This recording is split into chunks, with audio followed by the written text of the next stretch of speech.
Mal, welcome to the Business Growth Mindset Podcast, or the Top Achievers series. It's so exciting to have you here.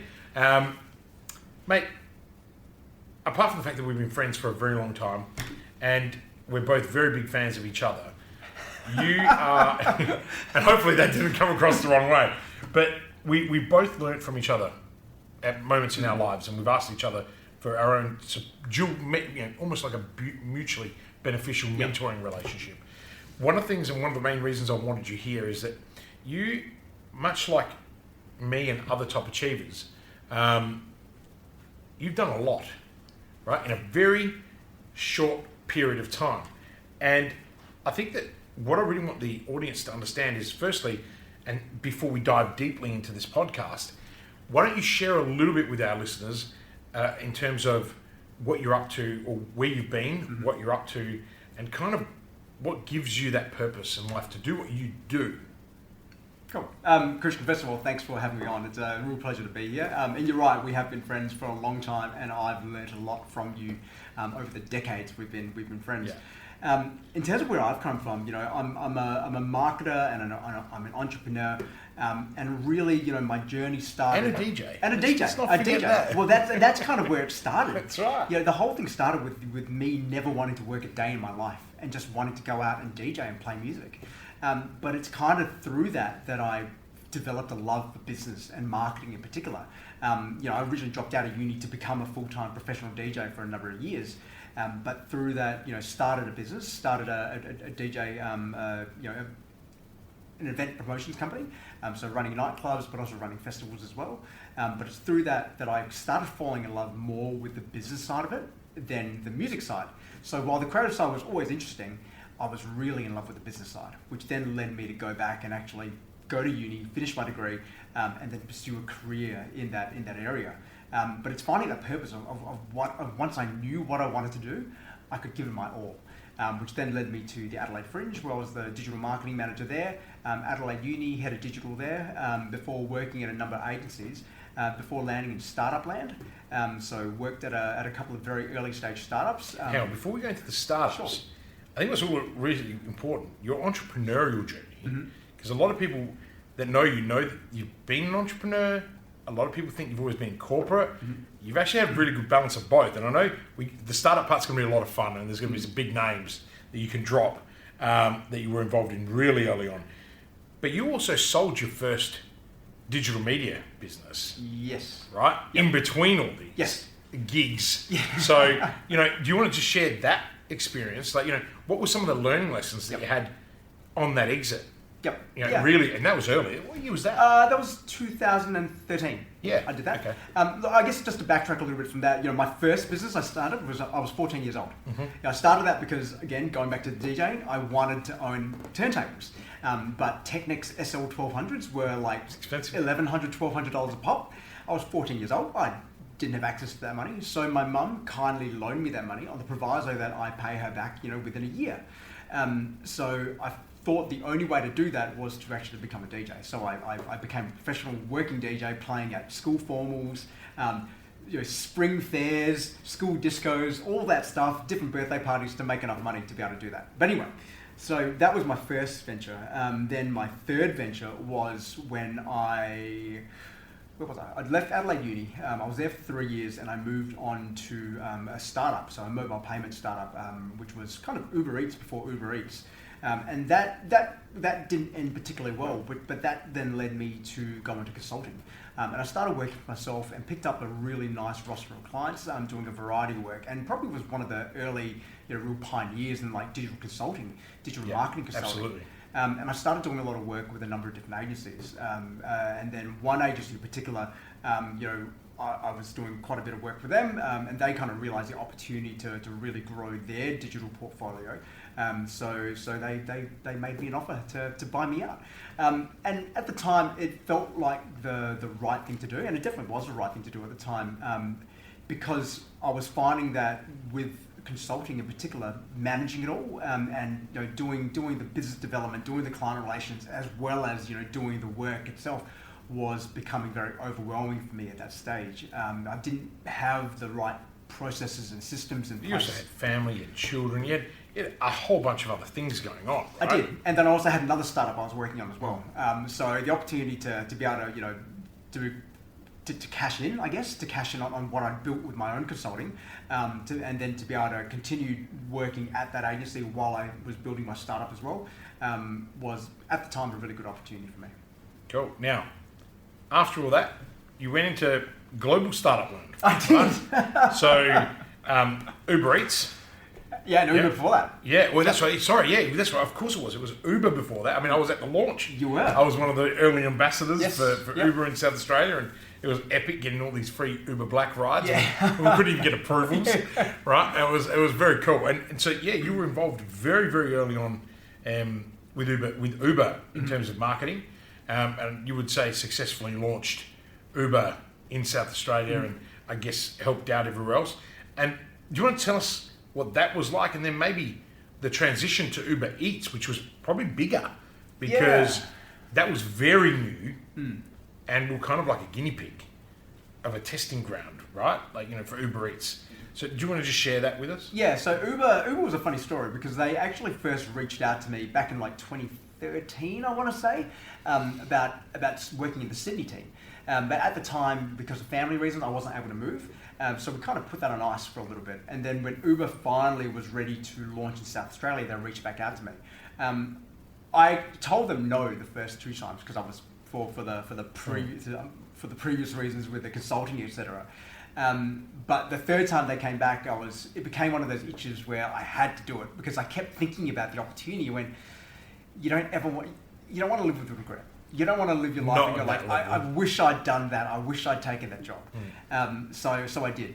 So working with Uber was a fantastic experience, with 3 of the best years of my life. Particularly working at a startup at that stage where Uber still yet wasn't a household name. We were still, like you said before, we were still trying to get the approvals to even operate, around the world, let alone South Australia. We launched UberX, which was causing all sorts of, disruption in the market. Our favourite word, disruption. Yeah, that's right. So that was a really fun experience to learn how to grow and scale a business in that sort of environment. Where you were very much, asking for forgiveness, not begging for permission to do it, but wanting to be able to scale and build that critical mass around a product as well. But it also really taught me very clearly about the importance of knowing, exactly what you stand for and having that real clear mission and purpose as well. Where we were able to look at it and when we are here to change the way transportation works. We want to make transportation, as reliable as running water for people everywhere. And that was something which everyone in the organization understood. So that we went into every single discussion, every single negotiation, every single thing we did was aligned to that vision of this world we wanted to create. Because we felt to the very core of our being that what we were doing was right. And that if you were not with us, you were against us. Yes. So having that war footing, not necessarily the most healthy, but it really informed me in terms of like, how do you motivate people? How do you galvanize people around that singular purpose and mission? And I think for you, it wasn't just how do you galvanise one set of people, it was all stakeholders because it was such a new disruptive process. So it was the angles that you had to play. It was probably a wonderful experience to also be able to launch it with another Adelaide. Well, the CEO was of Australia, or general manager of Australia was David Rawsham, who also is an Adelaide boy, and and he obviously that would probably help that relationship. I remember at the launch, David was the first time I'd seen him since school days, and because Dave was also a very good rugby player, and it was quite amazing. It was being part of it, having the opportunity to be part of it as an ambassador, and then obviously we did Uber Eats as an early adopter with the hotels and the bars, and it was really amazing. That transition to Uber Eats, I know you enjoyed that. I did. It was working at Uber on the ride side of the business. I was only working on the rider acquisition side, so really only focusing on the rider side of the business.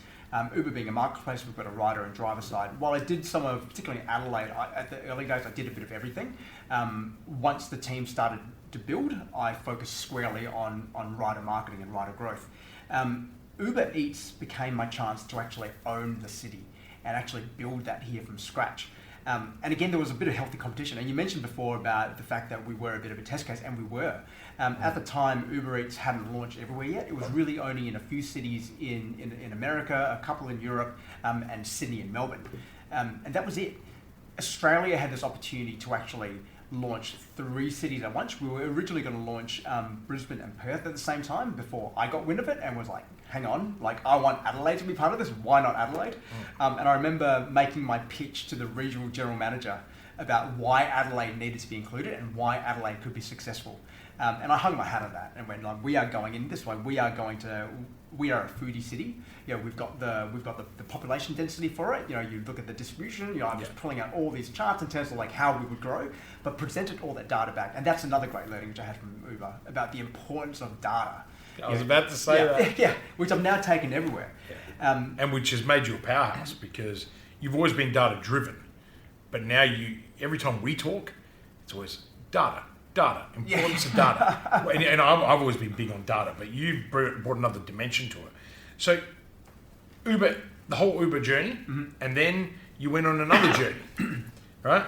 So do you want to talk us through the next steps? Yeah, so the next steps after that was like after we launched Uber Eats, a variety of things happened in my life, which meant that it was time for me to leave Uber, and it was a bittersweet moment. While I was super proud of everything which I'd achieved there, from launching Uber, launching Uber Eats, and I'm also very proud to say that we grew South Australia to be the second most profitable Uber Eats city in the region. Very proud of that.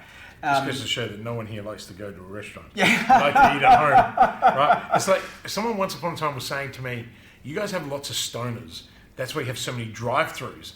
And I remember when you told me that, I thought, is this like the same stoner approach conversation? And I'll never forget that because I remember, I think that was about 20 years ago. Someone said that to me because back then South Australia was legalised. We were the weed capital of decriminalised. That's what it was, and so we were the weed capital. And everyone, and so everyone just had the munchies and went through drive-thrus apparently, right? I'm like, hang on a minute, you're not going to do even driving. Yeah. Well, Uber Eats kind of solved that problem. Yeah, that's right. That's right. But anyway, digress. Yeah, that's right. So I left Uber, and then was looking around for what I wanted to do next. Then I had a couple of stops after that. So first one was at My Budget. So My Budget reached out to me. You were the national marketing manager at My Budget? So senior marketing manager there, so heading up the entire marketing growth function. And coming into a very established business with a very established business model, and worked there for a year, and learnt a little bit about how that operated. Sorry, the step before that was Sky City. I thought you were at the cast. I'm like, hang on a minute. I'm pretty sure you would like putting your hand on the poker machines. Yes, we weren't allowed to. No, that's right. Yeah. No, but you were marketing manager there, and they were going through a pretty big transformation themselves. Yes. New food and beverage outlets. Correct. So I remember we went and had lunch at Madame North. Yes. Yep. Look at me and my crazy ass memory. What year was that? That would have been like 20... That was 2017. 17, yeah. Talk to us. The casino was great. The casino was, they had fun there. They were very much in a transition stage of where they were then and from what they were to what they are now. And I was very much in that transition stage, going in there to try to revolutionise and modernise a lot of the systems which had been put in place. So my remit there was really about how do we build a modern marketing organisation. Prior to me arriving, it was very, very traditional, not very digitally enabled in terms of like the systems, the processes, but also the platforms and tooling which was in place. So my job there was really just to implement a whole lot of systems. To implement a new CRM, implement marketing automation, rebuild the website. So did that, and then it was time for me to move on. But didn't really see my future really being in that space. Again, aligning with that vision and purpose. While the casino was really fun in terms of just like all the activations which happened there. Footy stars coming in, getting to meet Tony Modra. It was a lot of fun. Tony Modra is your eye. I didn't realise that. No, he's Modra, right? So anyone who's been at Adelaide for longer than who's been at Adelaide since the 90s. I think he's one of the last people to kick 100 goals repeatedly year on year. I mean, you don't see that. This is the age of the big forward. Yeah. Him, Plugger, and Dunstan, and all those guys that played in the forward line. No, I actually saw a photo of Mods at the mental health. There was a post that came up just today. I was like, he still looks the same, right? So I was like, no, you're right. Yep. So no, that's awesome. So and then from Sky City, Yep. Then it was went to My Budget. Yep. Right, so you literally walked across the road. No, they'd yes, moved. I did. No, we hadn't moved yet. That's So right. we hadn't moved, so I literally walked across the road to, You to did. My You Budget. literally walked across the road. My habits did not change. I parked in the exact same place. So yeah. Brilliant, man. And then you made a bigger move. Yes.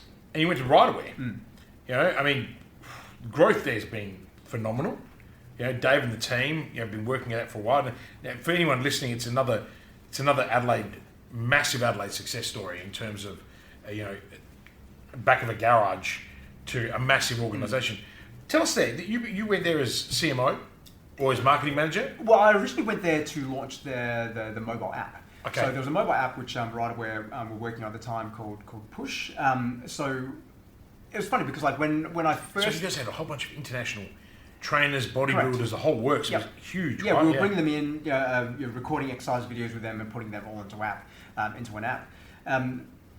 But when I got there, that was what I was brought on to do. But it was very quickly, I again looking at the data and looking at what was and working with all the different people there, that I started to sense the opportunity for where the business could go. I have been a RightAware customer for 10 years now. Pretty much very shortly after. No, you're a massive unit. Yeah. You're waiting for that. Every time Mel and I get together, I always have to do a sizing comparison. That's right. But so we won't tell that to the lots of people watching. But the truth is, no, you have, and you're really big into training. You've got really one of the things that is really amazing about you is you're very, very disciplined. Right? And all the time I've known you're a master of discipline. It's probably one of the patterns that I'm seeing. Everyone has a discipline. And it's a real clear focus. But we're going to get to more of that. So talk us more. RightAware, you spent a bit of time there. Yes. But you also had huge growth as a company too. We did. So at RightAware, I arrived and I quickly realised the size of the market, the size of the opportunity there. And that was from also being a customer. From being a customer. Yeah. Because I never really thought about apparel. I never really wanted to work in apparel. Like I got e-commerce, I've worked with some apparel brands before back on the agency side, but it was never really something which I saw as a passion. But after going there and speaking with David and getting to know the team and also getting to know the market, I started looking around and scratching the surface and realizing that we could be significantly bigger than what we are. And through various conversations, we created the role of, David created the role of CMO, put me in that, so as Chief Marketing Officer, to really look after the whole customer function, about the growth, acquisition, conversion and retention of customers, and put me in that role. And through that, I was able to build with the team, implement a lot of systems, processes, but also the right strategy to be able to grow. And through my time there, we more than quadrupled, revenue. And then you also built a bloody gym in the process. And we also built a gym. RightAware gym. We also built a gym, which was very fun. Like crazy. So I guess the commonalities for those, and I love what you've shared because it's a very clear demonstration that you can do as much as you desire to do, and you've done all that in probably that part that we've spoken about in an 8-year window, right? And I think particularly for our younger audience, I know there's a lot of mum and dads that listen to the podcast, business owners who have their children sitting in because they message me. That is a really, really cool learning. And also some inspiration for you as a young person, because you've got an opportunity to do whatever you want to do in life. And if you become really good at something, you're in demand. And when you're in demand, you can kind of earn that respect by actually delivering results. And I think that's something you've demonstrated. And I'll never forget the conversation that we had, I think it was 2017 early on. And I came to you and I said, Mal, I don't know what I'm going to do next. Right? Do you remember that conversation? I do remember this, yeah. And we talked, and I left that conversation enlightened about trusting myself. And what was it? I think you rang me up. You're like, did I just read this right? You're now an adjunct professor at the university, and you're the entrepreneur in resident for ThinkLab. And I'm like, yeah, I listened to what you had to say, and I put myself in a position over the course of 3 or 4 months and worked on it. And I think that you have an ability where you know where you want to go, and that's why I reached out. And now it's funny because you come to me and we talk about those things, and that's what I said earlier about this mutual amazing relationship we have. Tell everyone what you're doing now. Yeah, so I left right away, and everyone asked me, why did you leave? Because it seems really crazy, right? To have quadrupled a business, in 2 years and put this on this amazing path to grow, and will continue to grow. And I'm so proud of what we achieved then. But for me, it goes back down to, I also want to grow, and I'm always looking for opportunities to grow. And if I look back on my career, for the most part, the reason why I've left places, and people always say this to me, like, you job hop, why are you at places for longer? But the reality is that, I get things done when I'm there. I don't think there's a single person who will say that I don't get things done when I'm somewhere. But then when I reach that point and I look for how I can continue to grow, if I don't know how I'm going to grow there, then it's time for me to move on. So I'm always looking for the opportunities to grow. But where you've gone to now, I don't think you'll be going for a while unless you exit. Yeah. So share that with us. So what I'm doing now is I left right away to move into consulting. Actually. Back into consulting, and it was the opportunity now that that I learned so much throughout my career, particularly at Riderware and Uber, about how I could actually start helping other businesses, and the real opportunity now around e-commerce. So really focusing in on e-commerce brands who are really poised for the next stage of growth, who have been around for a while, doing a few $1 million in revenue, and really helping them scale, because I'm finding there's a lot of that opportunity with, which is what I did at Riderware. So how can I replicate that success? How can I help other businesses get on that same growth path? So that's something which has been a lot of fun, working with different clients there. But then also managing your time. Managing my time, yes, which you've taught me a lot about. I remember within 2 weeks of this, I reached out. We had lunch. I was like, "How do you do this?" And it was pretty easy, right? Like, see, I think it's easy because that's what I do for people. But the thing is, like, you do your job and you find that easy. Whereas I know other people who struggle, and I think that you're now where you need to be. I look at all these as transitions, as transformational steps for you to go to the next level, not only as an entrepreneur but as a businessman, right? And so I kind of think it's really cool that you're now accessible to more companies, whereas before your talents and abilities were restricted to the employer. And I think you as an entrepreneur, that's the part that you're craving. And look, I know when I went full hog, when I went 100% advisory, 2.5 years ago, I was like, what am I doing? And then the first 4 or 5 customers came to me, and who, 3 of them are clients still today, and I'm chairman of their boards now, because they went, you're not competing with me anymore. And it was like one of the coolest things. I think we talked about this even a couple of weeks ago, and that's what really blew me away. And now you've got that opportunity. So, but I didn't ask you, what are you trading under? So just me. So actually, so it's the Malchier brand. Malchier and Associates. That's my advisory brand. But in the meantime, I've also started an agency as well. Correct. So I have an e-commerce marketing agency, which is more around the execution side. So I founded that with two friends of mine. So Paul Waddy and Andrew Sabatino, who are well known around the marketing agency, but then also e-commerce space as well. We sort of gap where, how do we provide these e-commerce founders, with really great execution? Because we're already doing the strategy, we're already giving them the advice. Now, how do we give them access to top quality talent to actually support them through that? And support them through that, absolutely. Yeah.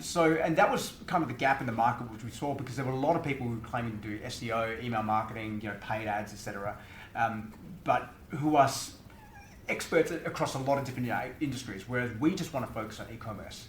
Yeah, and so that's kind of been our difference. So we're technically still in stealth mode. So Ecom Nation is the name of the agency. Not in stealth, because I've just announced it here on this podcast. It's been announced. And when we launch the podcast, it's going to be everywhere. Yeah. Right? Cool. No, that's awesome, man. So I think you've answered it, but I want to ask you this question. What do you see is the value then that your business is adding to the world? Because I can ask you that question. Yeah, you absolutely can. I think the value which we're adding is that we are helping businesses reach their potential. We are helping all these e-commerce brands reach their potential, and that's something where, again, being on the consulting side, I've been very fortunate in the position I am to be able to sort of cherry pick who I work with as well, and which is important. Which is super important. As an advisor, it's really important, because you can't help everyone, and you're not suited to everyone. And I say that to people, and people are like, that's arrogance. I'm like, no, I'm doing you a favour. I might not be the right fit for you. And also, I just don't have the skills that you need. And I think that's really important to also have that confidence to cherry pick and go, hey, it's not just about my skills, I'm doing it for you. And I know you're that kind of guy because you want to help as many people as possible.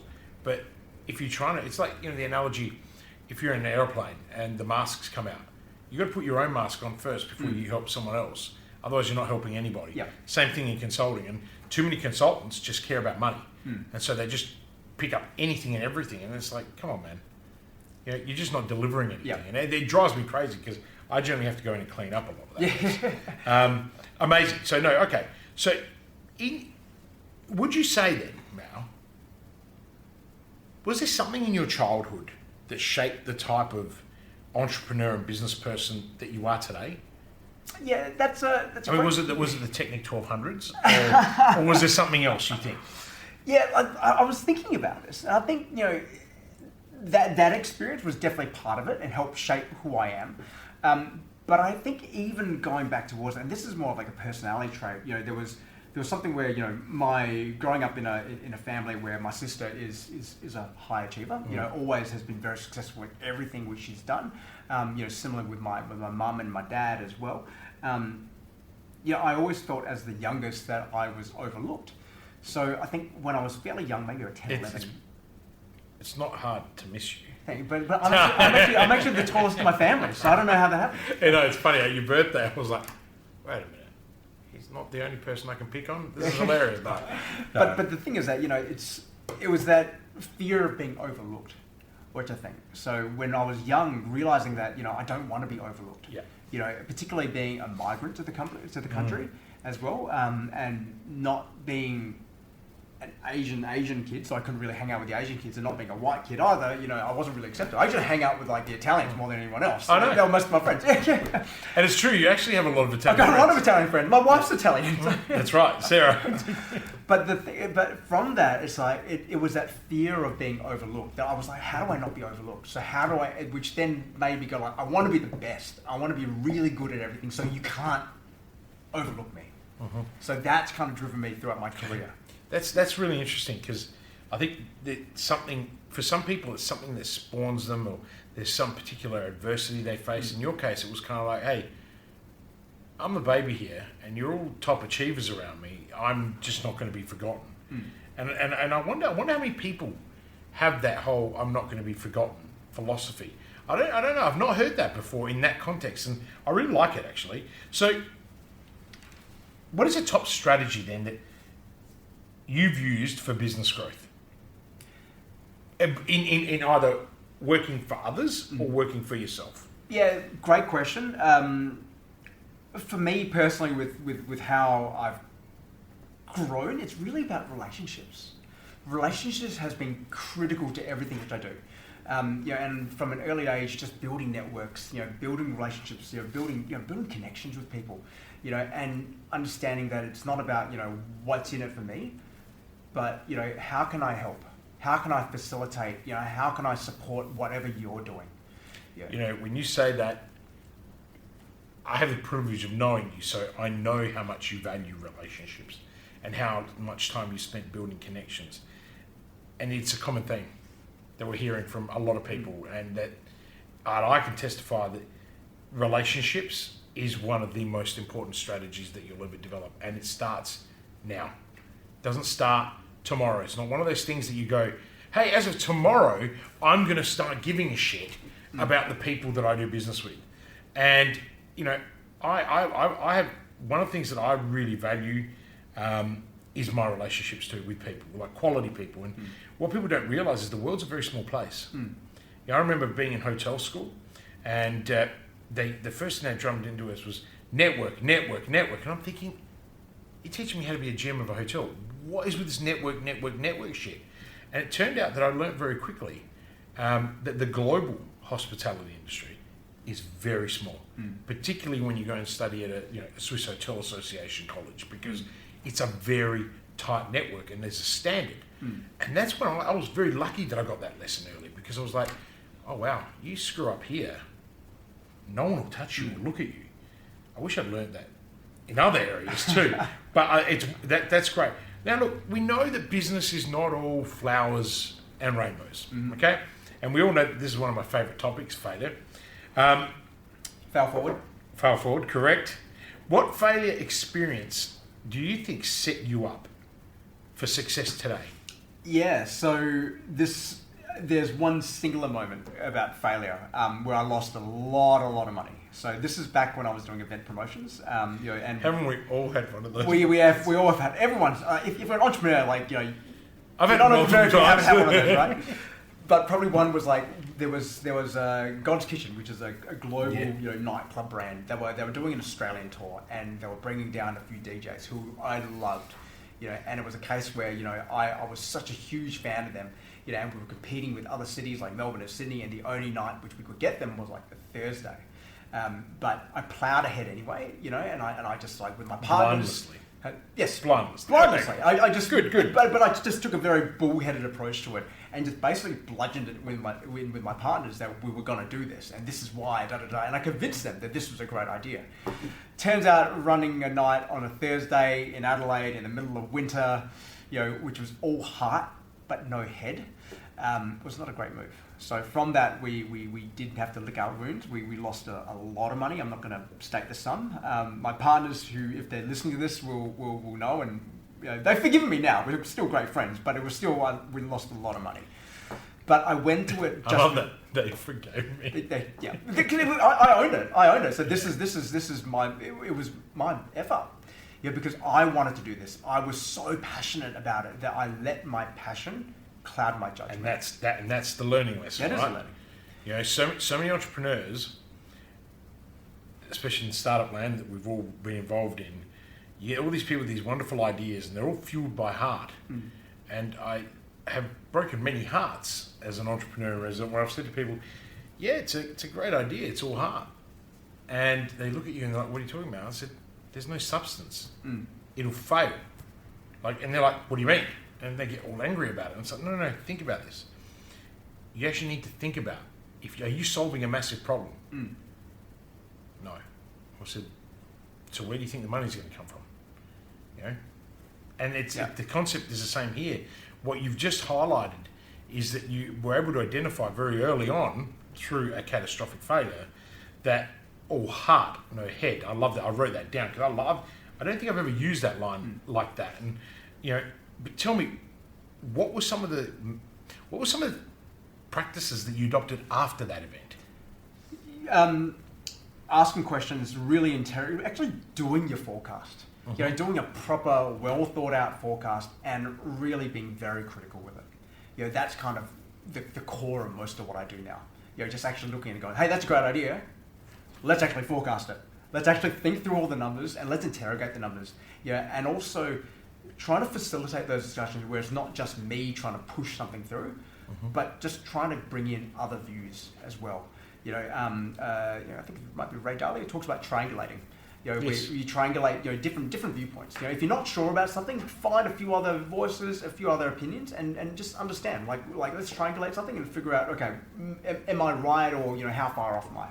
Before you decide on a course of action, rather than just going, this is it, or only getting another voice which is going to be like yours, and actively seeking out those contrarians, actively seeking out people who are not going to agree with you, who may not agree with you. Amazing. That's actually a wonderful learning lesson. I'm really glad you shared that with us. It's also very hard to share failure, particularly when you leave yourself so vulnerable. But I'm glad that they've forgiven you. It's funny, I actually didn't know that story. Out of everything, that's something I think around that time you were probably going through similar. Yeah, that kind of time. I think I lost about $30 million. Yeah, I think around the time we were both going, mine was nowhere near your scope, but I remember just having to cap in hand go to my folks and just say, I need to. Yeah, no, I couldn't go anywhere, and I managed to pay it all back. But I remember sleeping in my car for.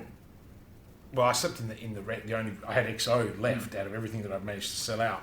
I was just finalising the deal on that, and the bank had forced me to sell my house, and I got really good money for my house. I got a 40% increase in Norwood in what those 2-year 3-year window, and I went from drinking Grey Goose out of the freezer with a fresh juicing machine of peaches fresh peaches in summer, white peaches and vodka, to sleeping in on the banquette essentially at XO.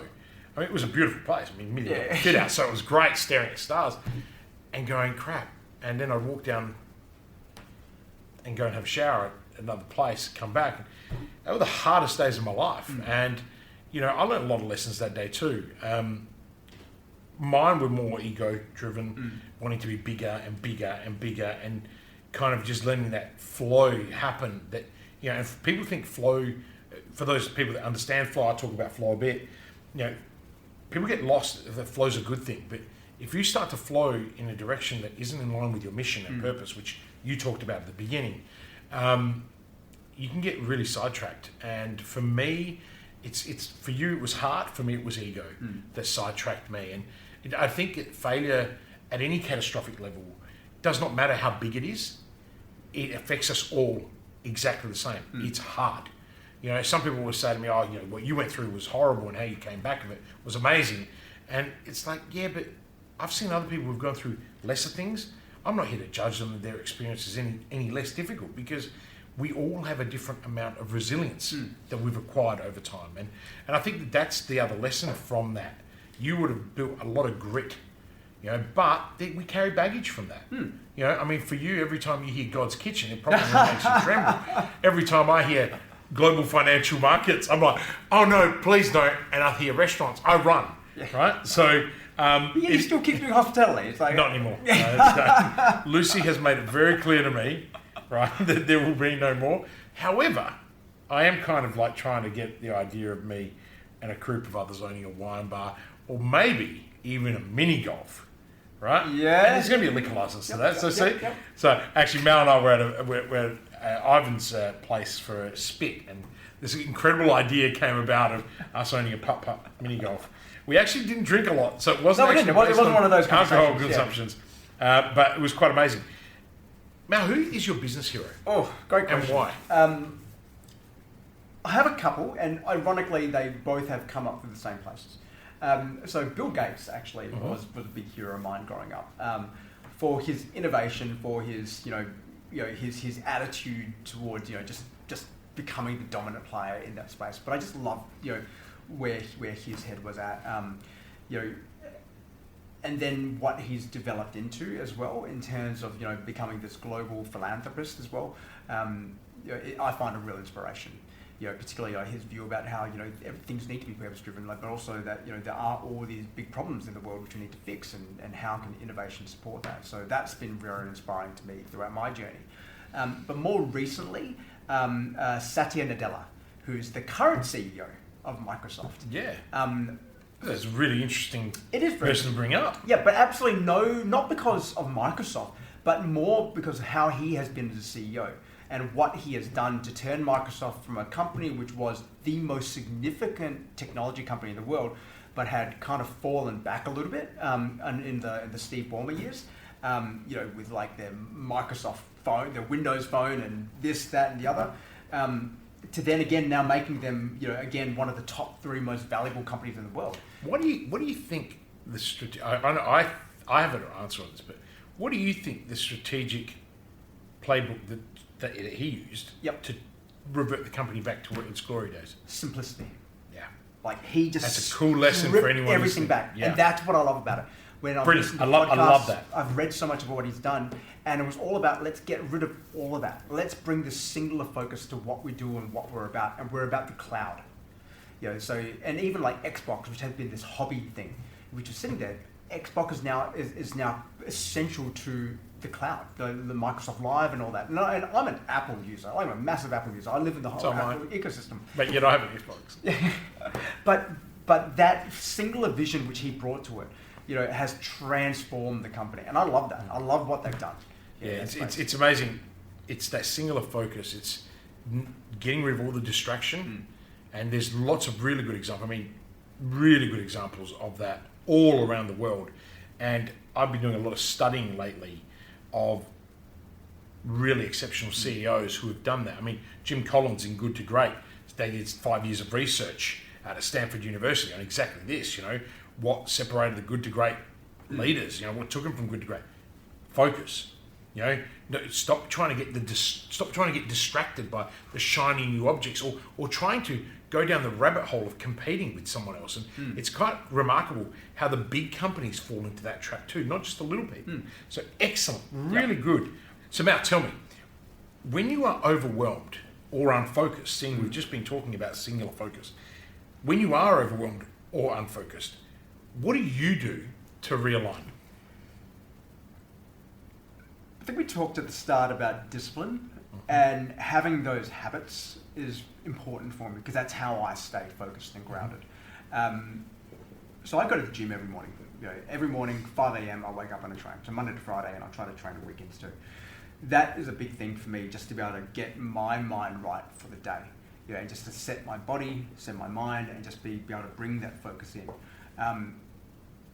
If I do feel overwhelmed throughout the day, I'll take time out. Like I'll go for a walk, I'll take the dog out, I'll play with my son, whatever it is. And then I like to cook as well. He's a very cute distraction, by the way. He's great. And I like to cook as well. So all those things, and just being able to just like, I'm going to unplug, and I'm just going to shift my focus, and not be distracted by, what's going on Slack, what's happening on email, or this or that or the other. Just, I'm just going to focus on my family. I'm going to focus on me. I'm going to focus on, the dinner which I'm making for my family. Those are the things which, if I feel... So essentially what you do is you take your mind somewhere else. You distract yourself. Yeah, and just let everything sort of just like fix itself. And then I come back to it. I learned probably about 10 years or so, that if you feel overwhelmed, the worst thing to do is to try to push through it, because the results are going to be terrible. And also just to know when to just call it quits on the day and just go, do you know what, this problem is it's becoming too much. I need to just take a step back from it, and not think about it and go to bed or whatever that needs to be. I was notorious when I was younger for, working every night till like 1, 2 o'clock. Startup syndrome. Startup syndrome, absolutely. And wearing that as a badge of honor. How late did you start last night to work? Oh, you're still on Slack or HipChat at like 11:30 p.m. answering. Oh, wasn't it ICQ back then? Well, yeah. It was, right? It was. Yeah, it was ASL 86 location. Yeah, ASL. Yeah. I mean, we used to talk in code, and it was like, what?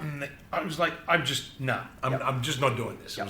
It was my thing. That was what, 90s? Yeah, the 90s. Late 90s. Yeah. I remember back in like age. When I first started coding websites, like, I would be up all night because I was addicted to it. I just loved it. So I'd be taking apart these websites, building websites, changing code. Yeah, and I was just addicted to it. Do you reckon you have an addictive personality? Absolutely. I 100% do. Yeah, I think we all do. I think that's one of the patterns we're seeing throughout, and some people are very good at balancing it, but they all have it. Yep. It's kind of the sneaky thing that no one wants to admit, and except Yang totally admits it. But I think that's interesting, and I think it's coming through from what you're saying. But again, it goes back to the point I made earlier, which you've now reiterated. You use disciplines, right, to balance. Like me, I'm a yo-yo, right? When it comes to those things, I'm getting better at it. Children have made me better at that, right? So I've just plateaued up the top of the weight scales. Now we're going to try and come down slowly. What new habit, right? We talked about habits. You talked about the importance of habits, particularly preparation in the morning in the gym for you. And you do love training. What new habit or belief or even behaviour for that matter has improved your life so much that you'd give it as advice to someone? Sleep. Really? Sleep. Go to sleep at the same time every night and just have that, again, discipline and consistency. Don't treat your body like a piñata. You need to look after yourself, and sleep has become one of those key pillars for me. Like, there's the exercise, there's the nutrition, but then there's also the sleep component. What time do you go to sleep? I try to be in. I go to the bedroom at 10 o'clock, and I try to be asleep by 11. Okay, and then what time you're up? I'm at 5. Okay, so this is a really valid point. I'm a 6-hour sleeper. You're a 6-hour sleeper, and I would have to agree. My brain, my brain just went back, and I'm thinking, and I'm visualizing my Fitbit, right, telling me my sleep routine. When I go to sleep at the same time every night, and I know my body clock tells me it's now time to sleep, and I get up because I'm like you, I'm a 4:35 a.m. riser. That makes a massive difference. Now, as soon as you said that, it just hit me, and I'm like, crap, I've been going all over the shop in my sleep, but my energy doesn't change, right? So during that, but my brain fatigues faster. Yes. So really valid point. Really good advice, Mal. Very good advice. There's a great book called Why We Sleep by Matthew Walker. Okay. Funnily enough, it was recommended. It was one of Bill Gates's 10 books to read a couple of years back. Where he talks about, a reader, aren't you? Yeah, I am. I love reading. So that's another habit as well. I try to read about 20 pages minimum, a day, and I read. I don't do audiobooks. I read on my Kindle. So I used to try to do a book a week, but now it's like a book a month. Now, if you can do a book a month, I'm pretty happy. Yeah. But the whole thing with 3 children, I could see how that could become a book. Talking about books, and thank you for Why We Sleep by Matthew Walker. Which book or books have actually greatly influenced your life? Because you are like a prolific reader. You're on like Toby Pierce's like ability on reading. He reads so much. That's who's inspired me to read, because I'm just like, you can't be this young and know all this stuff. So I'm going to learn to read, and I steal all of his reading material. Whatever he puts up, I'm reading that book.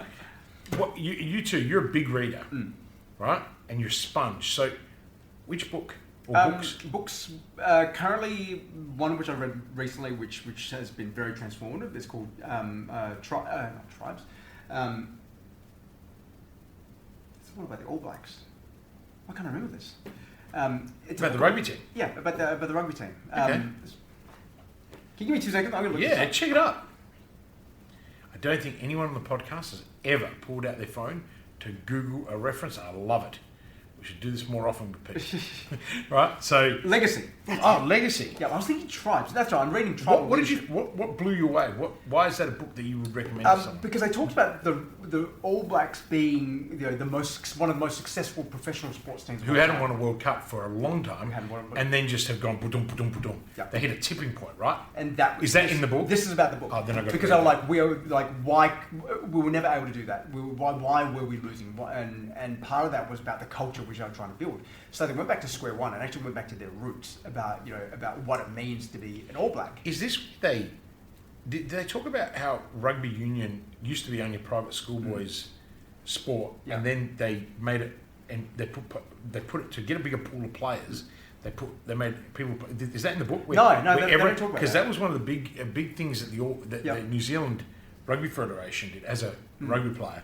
It was transformative, but maybe this was well before that time, because they realised very early on, rugby union is the game played in heaven, right? So it's one of those sports that has only ever been played in private schools. In Australia, I'm pretty sure it's still only played in private schools. Yeah, right. Okay. And there's a lot of discussion at the moment happening, because New Zealand went, we're going to do, everyone's going to play. Public schools, we're going to introduce it. Yep. And they had a better cream of the crop to choose from. Because, just because you're privileged, white and elitist, like I am, right, doesn't mean that, you're not going to be the best. There's people who come from other backgrounds who could absolutely outperform any of us. And I think that's one of the things that I just was interested to see if that was in the book. But I like the idea, because the All Blacks struggled for a very long time, and they were unbelievable as a team. And then Richie McCaw was their captain, and then all of a sudden, he was the heart of a lion. And you look at them, and they had this transformation, this complete turn. So I'm going to read the book. I've got goosebumps all over me. Yep, it's amazing. It was one of the best books I've and that's read. Recent. Yep. What is a legendary book that everybody must read? From a marketing perspective, Seth Godin, Purple Cow has been probably one of the first great marketing books which I've read.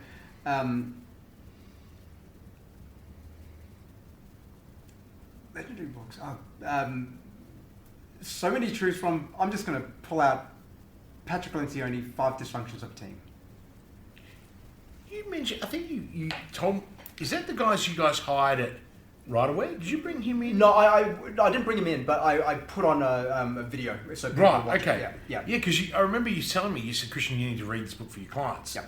Right, so that was Patrick Lencioni. So he's in like the Stephen Covey stable of sounds like another authors. Italian.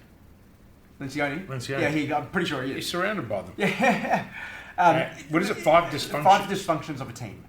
Really, it's just all about how to recognise the signs of a poor performing team. Mm-hmm. Yeah, and it's like the 5 most common poor performing teams and how to resolve that. Amazing. It's a great book, and you quickly look at that, and you very quickly pick up on. You look at the teams around you and how those dysfunctions, are manifesting themselves in your team, and then what you can do to address them before they become. So it's something that you can practically apply, which is awesome. And they're really good books, mate. We are going to run out of time, not because time is not in our side. You've got to go and pick up Sam, and so I don't want Sam to be standing outside school waiting for you on my account and for our listeners. But what's your top 3 lessons that you would impart on? Not necessarily someone younger, but someone who was driven and hungry, whether they were in their 40s, whether they were in their 20s, whether they were 12, or even in their 60s. What would be 3 lessons that you would impart about life or business to help that person? Be humble is a big one, and humble in that don't ever think you're above doing something else. Again, one of the great lessons, one of the things from legacies at All Blacks is their value sweep the sheds. And that's one where you've got to be humble. Don't think you're above anyone else. Don't think that just because someone's a junior or someone has less seniority than you in your role, they're somehow inferior or lesser than you. Always be willing to help them. Another one is to be true to yourself as well, in terms of know what you stand for and know what your values are, and try to find opportunities which align to that, because there is nothing worse than being somewhere which doesn't align with your values. If you feel that getting up each morning and having to do this thing is just the most painful thing in the world, get out if you can. If you've got the opportunity, get out. Because there's nothing more. I couldn't agree with you more, mate. That's how I cherry pick my clients. Is whether or not they align with my values. It's the first question I ask them. Well, I uncover it. Most of the time, a lot of them don't actually know their values, and so we unpack that and build that out. One more thing, and we talked about this earlier. It's not all heart. Make sure you've got head and heart. It's funny. I've written that twice down, and you know why? Because I need to put that up in my office to remind myself that when the next great adventure comes up, that I don't just jump in. And I think that's a really good lesson for the venture capitalists that listen to the show, and I've got a lot. We've both got a few VC friends and contacts in that space, and I've gotten some really good lessons out of them, where you've got to make sure the numbers stack up and the heart isn't what drives it. However, we've got to always support a founder with heart, because when the going gets tough, that's the person, that's the heart that get going and keeps it going. And I think you're absolutely right. Like, founders always need to have heart behind it, but then it's making sure that you can provide them. And I guess, like you, one niche which I found is actually coaching founders.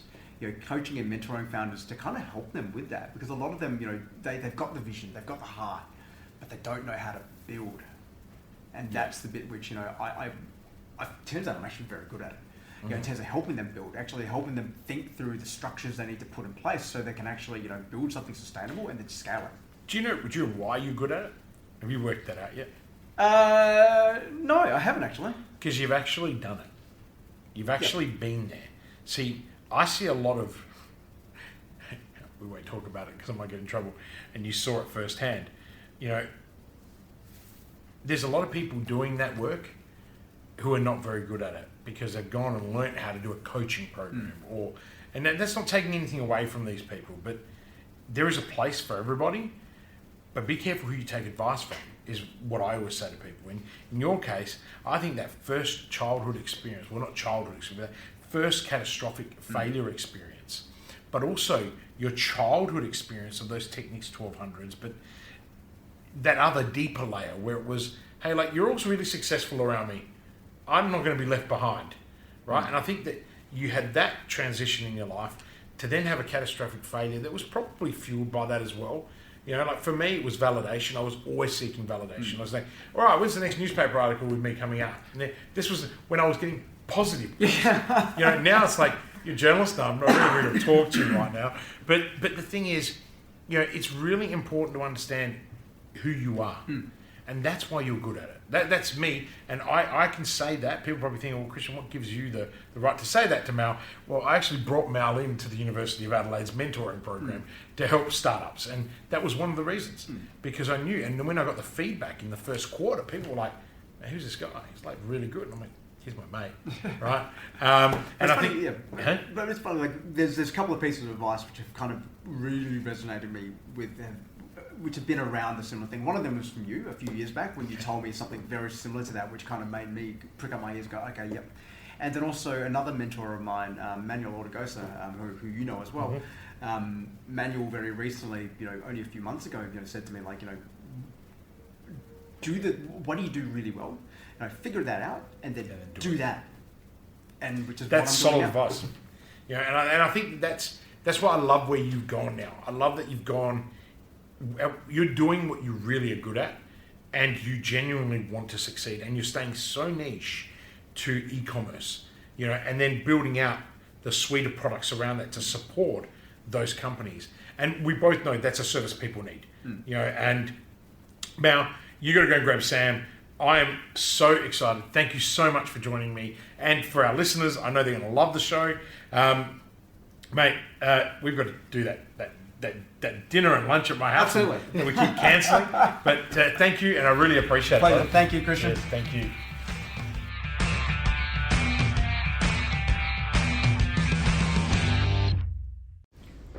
Are you ready to start taking action on your business?